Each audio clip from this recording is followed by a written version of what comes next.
Dernière vidéo de la leçon 15. Encore une fois, je vous rappelle, cette vidéo-là, elle est facultative. Si vous préférez compléter vos notes avec le document Word qui est fourni sur Google Classroom, allez-y avec le document Word. Si vous préférez avoir ça sur écran avec quelques petits détails supplémentaires, alors bienvenue, suivez-moi, on y va. Leçon 15, on a parlé d'éléments nutritifs. Donc, on a parlé premièrement d'éléments primaires. On avait parlé de l'azote pour commencer. On avait donné des généralités sur l'azote. Et pour compléter vos notes, on est rendu à particularité de l'azote. Il y a deux formes importantes d'azote pour les plantes. La forme NH4+, qu'on appelle la forme ammoniacale, et la forme NO3- qu'on appelle la forme nitrique. Donc, forme ammoniacale, NH4+, et NO3-, forme nitrique. Je vous rappelle, j'en ai parlé dans les vidéos précédentes, que la forme nitrique est la forme préférée pour les plantes. Maintenant, dans la matière organique, l'azote est sous la forme NH4+, dans le compost, dans les feuilles mortes, dans le gazon coupé. Quand l'azote est libéré, c'est sous la forme NH4+, et ce NH4+, est libéré grâce au travail des micro-organismes du sol. Le NH4+ peut être absorbé par les plantes, il peut être mis en réserve dans le sol, évidemment il est positif, il peut coller sur des charges négatives, et il peut être transformé en NO3-. Donc le NH4+ peut être absorbé, mis en réserve ou être transformé, alors que le NO3-, lui, il est absorbé par les plantes, c'est la forme préférée d'azote pour les plantes, j'en ai déjà parlé, et il peut aussi être lessivé puisqu'il est négatif. Donc, ça c'est pour les notes à compléter dans la partie sur l'azote.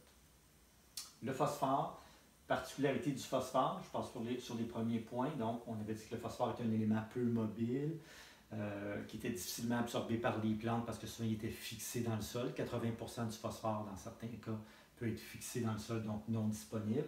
Maintenant, pour améliorer la disponibilité du phosphore dans le sol, il y avait 4 choses qu'on pouvait faire. Le premier, l'appliquer près des racines. Donc, l'appliquer près des racines. Ça, c'est notre première option. Deuxième chose qu'on peut faire, c'est maintenir un bon pH, évidemment pour que le phosphore soit plus disponible. Donc, maintenir un bon pH. Troisième point, ajouter de la matière organique ou du compost dans le sol. On l'a dit dans la vidéo précédente, en stimulant la vie microbienne, on va être capable de libérer du phosphore qui était déjà fixé. Donc, ajouter de la matière organique au sol ou du compost. Et la quatrième option, appliquer des mycorhizes aux racines. Donc, si je reviens rapidement, pour améliorer la disponibilité du phosphore dans le sol, l'appliquer près des racines, maintenir un bon pH, ajouter du compost dans le sol et appliquer des mycorhizes au moment de la plantation. Ça, c'est pour le phosphore. Pour le potassium, on avait donné des généralités. On avait dit que c'est un élément qui est abondant normalement dans le sol, qui rentre facilement dans la plante. Et c'est un élément qui peut être appliqué l'automne, puisqu'il est positif, il peut être retenu sur des charges négatives du sol et mis en réserve dans le sol. Donc le potassium, il n'y avait pas beaucoup plus de choses, il n'y avait pas de notes à compléter dans cette partie-là. On y va maintenant avec les rôles. On commence avec l'azote. Rôle de l'azote favorise la croissance du feuillage, favorise la couleur verte des feuilles, donc l'azote fait partie de la chlorophylle, et fait partie des protéines. Donc, les rôles importants de l'azote favorise la croissance du feuillage, favorise la couleur verte des feuilles, la chlorophylle, et fait partie des protéines. Je vous encourage à mettre peut-être une petite flèche ou une petite étoile à côté des deux premiers rôles, qui sont les deux rôles les plus importants. Les deux rôles les plus importants à retenir. Note, l'azote est particulièrement important en début de saison. On devrait éviter d'en appliquer à partir de la mi-juillet pour la plupart des plantes, à part peut-être pour la pelouse. Pour les plantes qui vont passer l'hiver et qui vont revenir par la suite, idéalement, on ne donnera pas d'azote dans la deuxième moitié de la saison. Et l'azote sert aussi de nourriture pour les micro-organismes du sol. Donc, je répète pour l'azote, les rôles favorisent la croissance du feuillage, favorisent la couleur verte des feuilles, la chlorophylle, fait partie des protéines.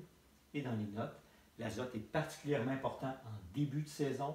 On devrait éviter d'en appliquer à partir de la mi-juillet pour la plupart des plantes. Et l'azote sert aussi de nourriture aux micro-organismes du sol. Pour ce qui est du phosphore, les rôles favorisent le développement des fleurs, favorisent la croissance des racines et lui aussi fait partie des protéines. Donc, favorise le développement des fleurs, favorise la croissance des racines, fait partie des protéines.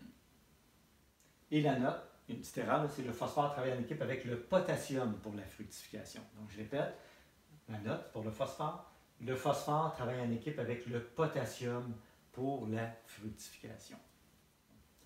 Le potassium maintenant. améliore la fructification, donc dans les rôles, améliore la fructification, améliore la solidité et la résistance des plantes. Et quand on parle de résistance, j'en ai déjà parlé ça aussi, résistance au froid, résistance à la sécheresse, résistance aux insectes et résistance aux maladies. Donc, je répète, pour les rôles du potassium, améliore la fructification, améliore la solidité et la résistance des plantes au froid, à la sécheresse, aux insectes et aux maladies. Et la note, le potassium travaille en équipe avec l'azote et doit être en quantité suffisante dans les cultures exigeantes en azote, donc pour les plantes à feuillage. C'est deux éléments qui rentrent ensemble facilement dans la plante. Donc d'avoir une bonne quantité de potassium dans le sol va aider à faire entrer l'azote dans la plante et ça va être particulièrement intéressant pour les plantes à feuillage qui sont gourmandes en azote. J'en ai déjà parlé ça aussi. Donc je répète pour le potassium, améliore la fructification, améliore la solidité et la résistance des plantes au froid, à la sécheresse, aux insectes et aux maladies. Et le potassium travaille en équipe avec l'azote. Il doit être en quantité suffisante dans les cultures exigeantes en azote, comme pour les plantes à feuillage. Maintenant, les éléments secondaires. Le calcium, on disait quand le pH est bon, le calcium est bon. Le magnésium, généralement, c'est un élément qui va aussi avec le pH. On risque de manquer de magnésium quand le sol est très sableux ou dans les substrats, mais pour le reste, ce n'est pas un élément qui est si problématique. Et le soufre, c'est un élément qui est abondant normalement dans la nature parce qu'il tombe avec la pluie et est déjà présent dans le sol de toute façon. Les rôles maintenant. Pour le calcium, fait partie des parois cellulaires, sert à la constitution des cellules. Donc, quand la plante fabrique des nouvelles cellules, avoir besoin de calcium, je répète, fait partie des parois cellulaires, sert à la constitution des cellules. Et une note pour le calcium. Le calcium est particulièrement important au niveau des méristèmes. Ça aussi, j'en ai parlé quand la plante développe des nouveaux tissus, avoir besoin d'une bonne quantité de calcium au point de croissance. Donc, le calcium est particulièrement important au niveau des méristèmes. Le magnésium, son rôle, entre dans la composition de la chlorophylle. Et note, le magnésium favorise l'entrée d'éléments nutritifs importants pour la plante. Un peu comme pour le potassium tantôt, le magnésium, en même temps qu'il entre dans la plante, il va attirer d'autres éléments avec lui. Donc, il n'est pas juste important comme élément tout seul, mais il est important pour la fertilisation générale de la plante. Je répète, magnésium, son rôle entre dans la composition de la chlorophylle. Pas de magnésium, la plante n'est pas capable de fabriquer de chlorophylle. Et, comme note, le magnésium favorise l'entrée d'éléments nutritifs importants pour la plante. Et finalement, pour le soufre, son rôle entre dans la composition des protéines, donc entre dans la composition des protéines, et comme note, le soufre aide au transport de certains minéraux dans la plante. Donc dans la plante, les minéraux se transportent facilement, le soufre va être un élément qui va aider à ce phénomène-là. Donc ça, c'est pour les éléments secondaires. Les oligo-éléments, on avait donné des généralités. Et ce qui restait à ajouter dans les notes, c'est le rôle, et c'est relativement simple pour les oligo-éléments, à part pour le chlore. Le rôle, il est enzymatique. Donc, j'en ai parlé ça aussi dans les vidéos précédentes. Les oligo-éléments vont servir à fabriquer des enzymes, et les enzymes vont favoriser un bon fonctionnement de la plante.